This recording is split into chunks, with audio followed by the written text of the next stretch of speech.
মা বাবার কথা মতো যে জন চলে না, মা বাবার কথা মতো যে জন চলে না, আল্লাহ নবীজির দয়া তারা পাবে না।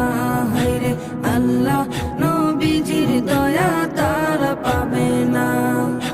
মা বাবাকে দুঃখ দিলে নামাজ রোজা যায় বিফলে, মা বাবাকে দুঃখ দিলে নামাজ রোজা যায় বিফলে, মার কলি যায় আঘাত দিলে খোদা সহে না, মার কলি যায় আঘাত দিলে খোদা সহে না, আল্লাহ নবীজির দয়া তারা পাবে না। হায়রে আল্লাহ নবীজির দয়া তারা পাবে না। মা বাবা অতি আপন, মা বাবার করো যতন।